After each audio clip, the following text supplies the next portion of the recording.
Welcome to the Redvee TV show, supported by Chapel House Cars for the 2025 season. And on this week's show, Kevin, we'll be looking ahead to Wakefield on Friday evening, discussing imminent potential arrivals and departures. And I'm sure we'll talk about the big goings on this week. Sounded like you got deflated halfway through that, like, oh, I've just powered down, and then I'm back again. Well, I just remembered it's a bit like St. C's. Well, let's see if we can be clipped again by various Warrington fans on Twitter, like we were um, after Sunday's game. If you could do us a favour, if you could link to the videos as well so we get the hits. Yeah, It's please. nice to know we still get under the skin. Listen, if you put yourself out there, occasionally it probably comes back to bite you. But we've It had more does. than our It fair does. share. Yeah, it's all done. It's fun. Fair game, isn't it? It's fair game when you say some stuff and it gets clipped. Ah, well, take it on the chin and carry on. Yeah, I think we walked past the Rodney on Sunday. They were shaking our hands as we walked past and giving us a nice welcome. Yes, yeah. Same with the three pigeons. Squad news, Kevin. Straight into it, are we? Well, we'll get Yeah. onto the politics in a minute. Okay. Right. So I don't know how. Usually, I'd say there's four changes or three changes. There's three ins and four outs. One of which is that man Harry Robertson, who has returned after his failed HIA in France. He's named in the 20-man squad. Lewis Murphy also returns, and Jake Burns is named in the squad with Matt Percival and Jake Wingfield, both who suffered failed HIAs against Warrington. Darrell Clark, who got a knock when scoring his try, and Ben Davis all drop out. Yeah, obviously Johnny Lomax looked like he picked up a knock at the weekend. Rumours abound around the town that George Whitby will come in for him this week, give Johnny a week off. So if that is the case, Kevin, will Ben Davis ever be seen in a St. Helens jersey ever again if he can't get into a 20-man squad when you can name 21 and you're naming potentially injured players in there? Yeah, with Wello saying that it's unlikely we're going to add to this now. Again, that could all be chat with all the other rumours that are flying about the town. That this is it. Then you've got to look that he's struggling ever to be seen in a first team jersey for us again. Um, it's tough on the kid, as we always say. I hate the fact that he gets personal abuse. If you don't rate his skills, if you don't think he's good enough, that is fair enough. But when you start getting personal, I think you completely bang out of order. Um, but I just don't see him getting in again, despite his ability to play in three different positions. It's just not going to happen. And as you say, rumour abounds, and I guarantee there will be people in comments saying he's definitely playing about George Whitby coming in because of Lomax's knock. Um, it's one of those that is it a good time to kind of have to throw a half back in? Would it have been George Whitby if Darrell Clark had been fit? A lot of questions. I mean, ifs and buts and maybes, but let's just hope that the young man doesn't have a load of pressure put on him from fans who want to see Sean Long playing, who want to see Alex Murphy playing, who want to see Lee Breers playing, or someone like that. He's George Whitby. He doesn't need the pressure. Just needs to go out there, play his game, and we'll see how he does at the end of the match on Friday. I the issue here is well on this. I don't think because if obviously George Whitby, youngster coming in, see how he goes. We lose on Friday. everybody's still after Wello for the chop. Yeah, George Whitby comes in this week, plays well, and Saints win. George Whitby will be the next Nathan Cleary. And then when inevitably Johnny Lomax gets put back in the side next week for Wigan and we lose, if we lose, when we lose, well, given the non-14 record, it's probably more likely yeah, than not. yeah, Wello will be up for it again. yeah. It is a tough one, but I think his hands forced a little bit here. That he's got to, because as I say, if Darrell Clark's fit, you're possibly putting Moses in there. Darrell Clark maybe, and another big one is Jake Wingfield missing, because we look like we spelled him at 9. So all of a sudden, your 9 options are very, very short on the ground, aren't they? As I say, I just hope that George gets good game time this season and is allowed to flourish, allowed to make mistakes, and isn't built up into this world-beating 7 when we've seen him play against Hull KR last year and West Hull this year in the first team. And that's all we've seen out of him. Because I think we saw it when Dion made his debut. Everybody was, what a signing he is for Wigan if he's going. I can't believe we've let him go. And he's kind of almost settled down, and unfortunately, in a team that isn't going that well, he's settled down, and that goes quiet. And it's unfortunate for these young lads who are getting all this pressure put on them, because fans, and I don't necessarily blame fans for wanting success straight away and wanting young lads to do well, but they're not giving them time just to breathe, just to be themselves. And I think Harry Robertson's still on our screen there, because he came into what was a bad team last year. He was allowed to make mistakes because everyone else was making them mistakes. Because we've then changed the assistant coaches behind the scenes, and we were hoping for this attacking rugby, we all now want that straight away, and it's just not happened. So yeah, my hope is that the young lads throughout the team get good game time, but without the pressure. A little bit like Harry Robertson could get away with last year a little bit as he gets into his stride in the first team.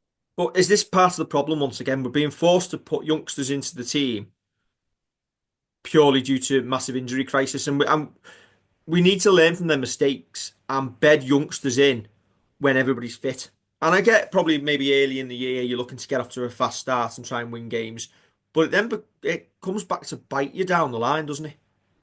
Yeah, and I think one thing that I'm definitely not doing, I don't think we're doing this year, is blaming injuries on how we are at the moment. You've got to get a tune out of the lads who are on the pitch. Yes, there's mitigation when you lose you strike centre pretty much in Percy. Kev, But I will say we're not going into blaming injuries because when we've not had injuries, we've not been doing that well. We've looked blunt. But when you finish with a back line of Sambu, Whitley, Batchelor, and Benison, that isn't going to be troubling top teams, is it? it's not. But we've still got Jack Wellsby at fullback. We've still got your players who are wearing 6 or 7 on the pitch. But they've You've, and they've not been good enough either. they haven't. You've still got Alex Walmsley. Moses and Bayou was the named at hooker. All right, again, he moved round. You've got Matty Lees, you've got George Delaney, you've got Iggy Parzi, your first choice props, arguably.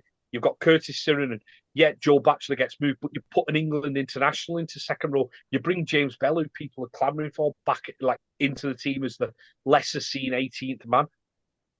The pack is there. The pack to give the platforms there.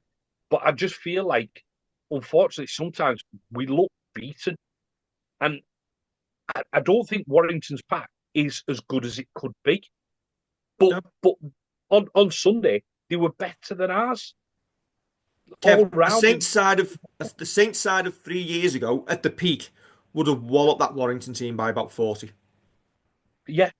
But And we're not. Again, the we're most not talking disappointing about the that. most disappointing part of it is I don't think Warrington are very good, but at this moment in time we are worse. Oh, yeah. They're better than us. They know how to win. That's the issue. They know how to win. They've learned how to get through tough games. Have they learned how to win, or have Saints forgotten how to score? A bit of both. I mean, you look at the Warrington game. You said you watched Warrington Leeds the week before and said Warrington were awful, but they still found a way to win. Saints weren't involved in that game. They found a way into winning. It's something that we need to harness. We need to get back. There's enough on that pitch, and there was enough in the forwards, and still enough in your pivot positions to have won that game, and we didn't. Like I And we said, didn't. I don't think we deserve to. I said to you very early in the game, didn't I? When I think it was still 0-0. 18 points probably be roughly about enough to win this game. As it was, 20 won the game. Yeah, Um, and it almost feels at this moment in time, because the attack is blunt, we are relying on our defence to win games. But once we fall behind, we're done for. It's like yeah, I've got Everton's a good one. Anytime Everton went 1-0 down in a game, you knew the game was over. Pretty much, you ain't going to come back and win. Might sneak a draw, but you ain't winning it. We go behind 2 scores in games, and we look well gone. yeah. We look like we haven't got an idea. We look flat. We look like we've just not got that spark. We spoke about it after the game, and I feel like we're going back over all ground. But do you as well this week if you're putting George Whitby into the halves? Do you put him alongside Jack Wellsby? Do you put Tristan Sailor to fullback and let him be the one who joins in rather than having to make these decisions? Do you allow him to settle into the game over here by being the fullback, being the extra man, being the one who comes in and is getting the ball from a bit deeper and can find a gap and go. And let Jack Wellsby, because Jack Wellsby getting his hands on the ball. And I watched Matt Shaw's podcast, and he was saying how everything's going through Jack Wellsby. Well, if you can stop him and make Jack Wellsby just go laterally, he's not creating anything. That's not Jack's fault. But he's looking for something to happen. He's looking for that spark. Maybe you get him at 6 and get his hands on the ball earlier. So then your spark comes from Tristan Sailor coming in. I don't know. I It's one think of those. my opinion now is I think I've seen enough of a sample size of Tristan Sailor and Johnny Lomax in the halves to say it's not working. And something needs to change. And I think if anything is going to be Paul Wellens' downfall, it will be remaining too loyal and not having and being too stubborn to change. Now, listen, he might get lucky potentially by having his hand being forced to play George Whitby this week. And if George Whitby has a worldie, then hopefully he won't drop him again next week, and he'll stick with it. I potentially would at this moment in time. You've got nothing to lose. You've got a long run to the playoffs, and we'll finish top 6. Clip that. We'll finish top 6. Um, let's just have a look at Sailor at fullback and Wellsby in the halves. Whether that is beside Johnny Lomax or you put Wellsby beside George Whitby. And let's just have a look at it. Because we need to do something different. Yeah, and we've been talking today in one of our WhatsApp groups about our kicking game as well. And I know we scored both our tries off kicks, but there were 3 kicks that stood out to me in that game. One good, John Bennison. I mean, the much maligned standing winger, who is another one from probably the Ben Davies school of that lad could literally score 30 tries this season. And some Saints fans are saying, nah, he's still not good enough. He won't score 30 tries. Sorry, John. It's just not going to happen. Not for this team. But then you go with Moses and Bai, experienced player, who think one of those high, long bombs straight into Matty Ashton's hands, the fastest man on the pitch. I think we actually said it while the ball was in the air on the way there. Yeah. What is going on? And then the other one that sticks in my mind, and I'm not having to go with him for this, but Dion, towards the end, tries chipping his winger when he's about 20 yards away from his winger. And that's just the chip landed in front of the man. Yeah, that's just a young lad trying something. Last minute, he knows his team needs a score. He's trying something.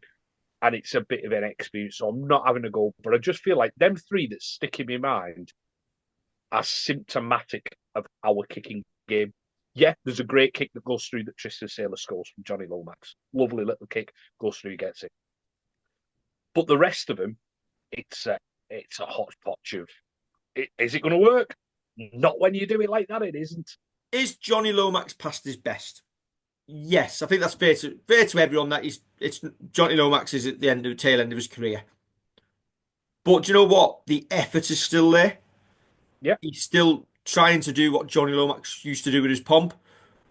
The bigger disappointment for me is Tristan Saylor looks anonymous in quite a lot of games. You don't even know he's on the field at times. He's not dictating play. He's offering very little. Fair? yeah, and you need a strong one. And I know people say about Mark Sneed going to Warrington, and Paul Sculthorpe I said we should have signed him 18 months ago. I guarantee if Saints are running out with 234-year-olds at halfback, which we would have done, there'd have been no Tristan Saylor. It'd have been Sneed and Lomax because Lomax is under contract as well. Um, we'd have been running out with 234-year-old halfbacks. We'd have just had pretty much the same, but we'd have had a kicking game. And I think if you're not going to bring a kicking game from Tristan Hill, he's got to bring his running game and he's got to bring an organising game. And if you're not going to do that, then we need to move you. We need to move you out to that sixth position, take some of the weight off your shoulders, give it to Jack Wellsby. Jack Wellsby's probably the next captain of the club. He's current vice captain. I'd imagine he's going to lead us out on, him or Morgan Knowles will lead us out on Friday. So get him in that position. There's your leadership role, Jack. There's your chance. Go play six for a couple of weeks. Let's see how it goes and let's see if it makes any difference.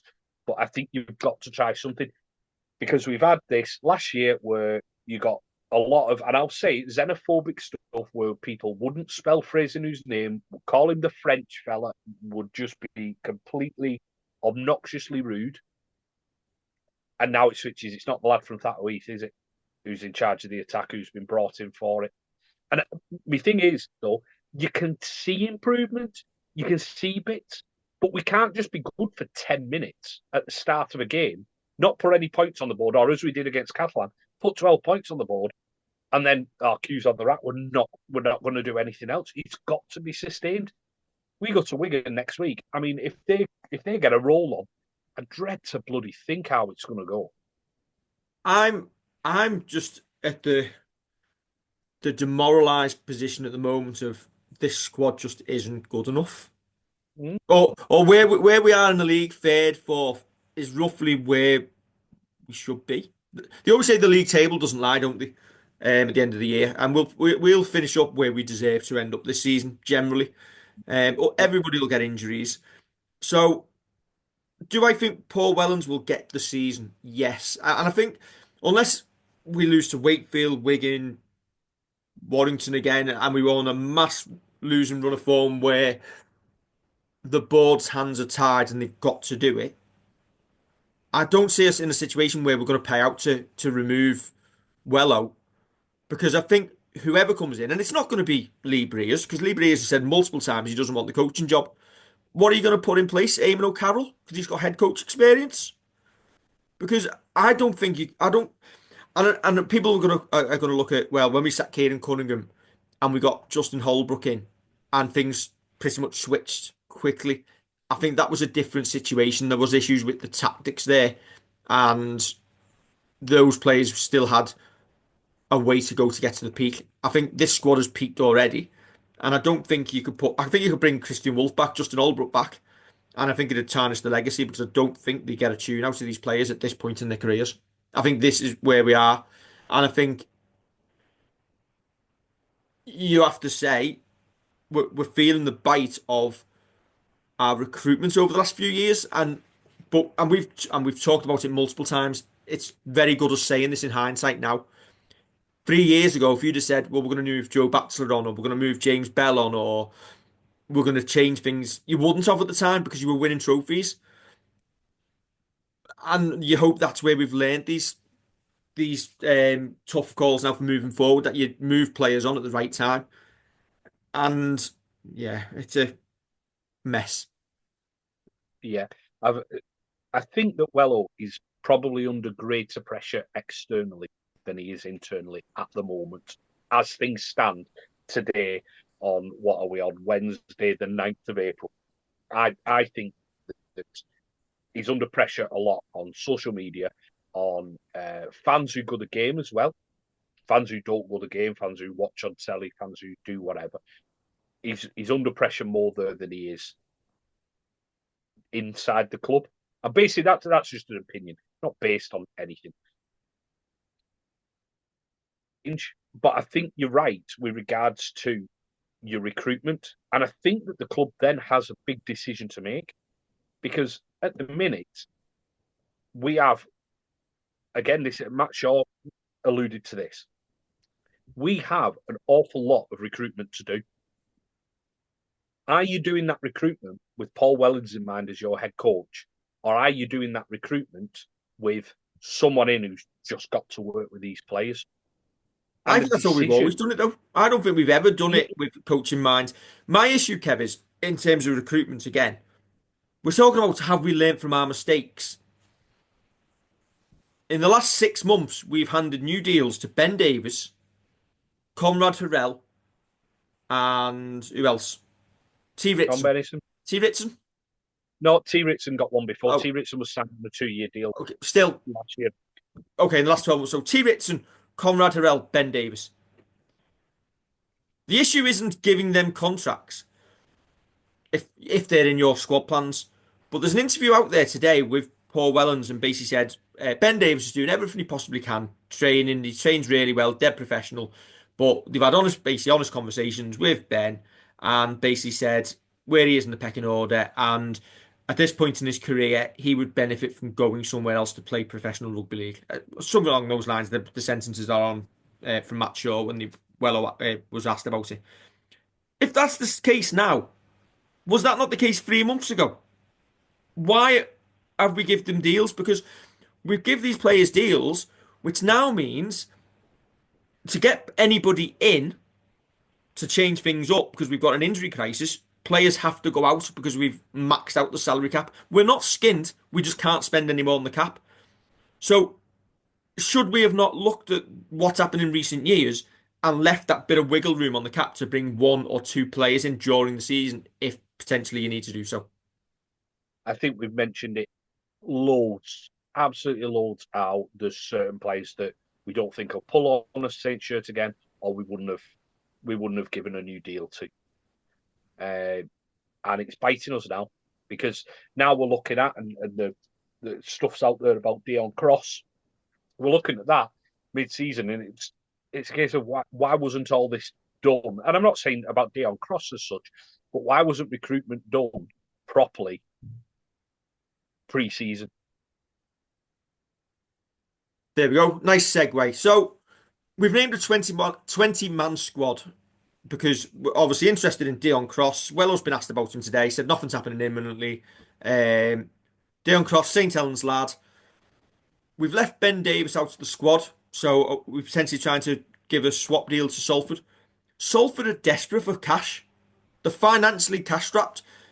Do Salford benefit by giving us Dion Cross and taking Ben Davies or the likes in return in a like-for-like swap? No, they either need probably 2 players for the price of 1, or we need to be doing what the likes of Leeds are doing and actually putting some cash into it to make it financially worthwhile. Is it £25,000 Leeds to play for Watkins?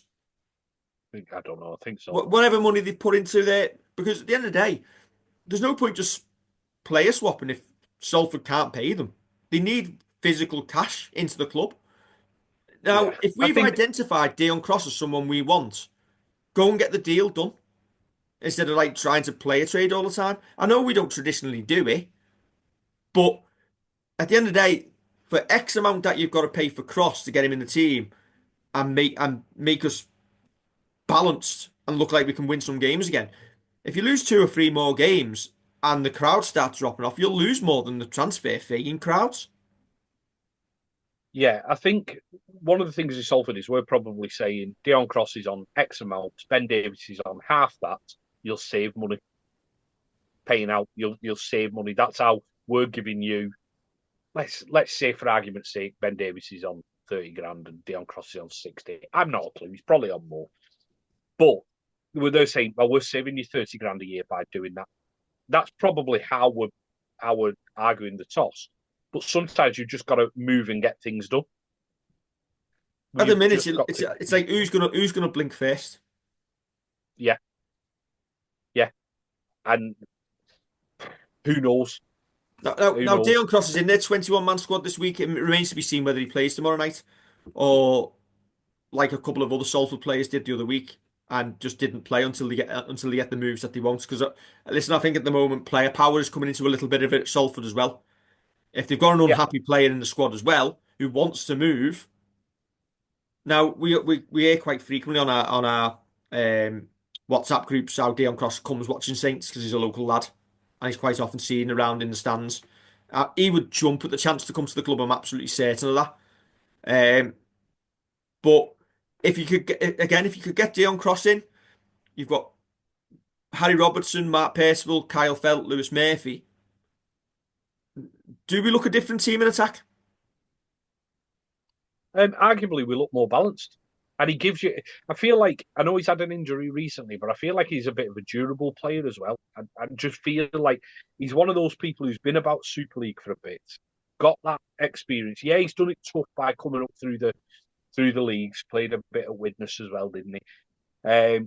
But it probably just balances us and gives us that experience that you do need around the young lads that you're bringing through.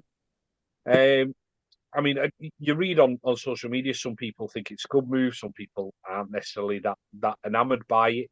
But sometimes needs must, and you've got to look at bringing the type of player like Dion Cross, who can play a couple of positions across your back line. You've got to bring him in so you can give players a rest. So if players are injured, you're not completely left short. It does then go back to what we were saying in pre-season, what we've said for the past couple of weeks, that we have left ourselves light in the centres when we've recruited and we've gone into this year. Well, he can obviously We play just centre. You've got Percival and Robertson at the moment who'll start centre. If Lewis Murphy's back in the squad this week and is fit, Dion Cross for me makes you stronger on the other wing. yeah, because he goes out onto the wing. I think he wears 5 for Salford anyway. But if he can go and play on the wing and he's alongside, well, whichever, if he's alongside Harry Robertson, he gives him a bit of experience while Kyle Felt's out. And then as it comes back in, as players come back, you can start giving people a bit of a rest. I mean, we don't know at the minute how long Percy's out for. I've not seen the press conference from today yet to see if anybody asked the question about Percy and how long he's going to be out for. If it's just a 11-day turnaround, or if it's going to be a longer because he's had a couple of head knocks. But if that's the case, well, you've got yourself a centre in there. You don't have to play Matt Whitley though. Matt Whitley started looking like the second rower we thought we'd signed over the past couple of weeks. Then he's been forced out into the centres. So it just gives you them options without having to throw a load of young lads in at once. Yeah, when you get Kyle Felt back, if you did have your fully fit back line, you can then give Harry Robertson a few weeks off, Or you can or play move him into if need fullback for a game or two. Anyway, you could do exactly. options. Yeah, 6 at fullback. You could do. You can say right, okay, we're going to give you a couple of games because we're going to give Jack Wellsby a week off because we don't think we need him for Cass at all. So we're going to give I him think this will happen at some point. there. Don't know where, don't know when. But I know we'll meet again some sunny Sunday, day. yes. Wakefield squad, Kevin. Yeah, 3 changes for them. I can actually say that with some confidence. Max Jowett, Seth Nicotimo, and Jaden Myers come in. Josh Griffin and the Russell brothers, who aren't actually brothers, Ollie and Matty, drop out. Wakefield better away than at home. This is Yeah. not an easy game. Absolutely not. I think they give us our first test of the year. Yeah, they weren't great against us at their place, or they weren't as good as they could have been, but they gave us a real test. Kept us honest, kept us on our toes, and this is no gimme at all. This is usually one of those games that you look at. I think we beat them about 38-0 last time we played them, 2003. And you think, okay, yeah, 2 points. It's just going to be one of them run-of-the-mill games. This ain't it. This is not it at all. Partly because we are currently not able to unlock defences, but because they're going to places and winning well. Um, so this is a tough one, and they will miss the likes of Ollie Russell and the likes of Josh Griffin. But then they bring Max Jowett in, who seems to have a new lease of life over there. Seems to have really kind of come back up. He was good last year in the Championship, and he's come good again in Super League when he's played. Yeah, 40-14 winners away from home at Lee, 22-12 at Huddersfield, 30-16 at Warrington. Can't win at 14-12 at Leeds. They can't win at home, but they can't lose away. Yeah, and this all then becomes, as we say about our coaching situation, it becomes a tough game to be having now. Before you go and play Wigan on Good Friday, you're coming up against a team who love playing away from home and are getting results away from home, know how to get a result, and are putting teams under the pump as well. It just it's a horrible one for us to have to deal with this week. Equally, if we are to win, and we're using the word if, Hull KR play Wigan. So yeah, if Hull KR beat Wigan, we could finish the weekend second, third, or potentially second, 2 points ahead of Wigan. If Wigan go to Hull KR and win, and Saints win, we could be 2 points off the top. Yeah, it's tight. I don't. It's all ifs, buts, and as you say, we're probably about where I thought we'd be before the start of the season at the minute, in fourth. But we need that improvement really, really soon. We really do, because at the minute, when you pull away Warrington as well.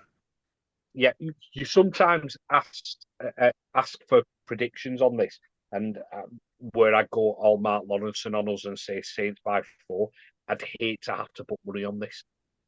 I wouldn't even put your money on this. It won't get you very far. Richie Skimpman, I know you. Well,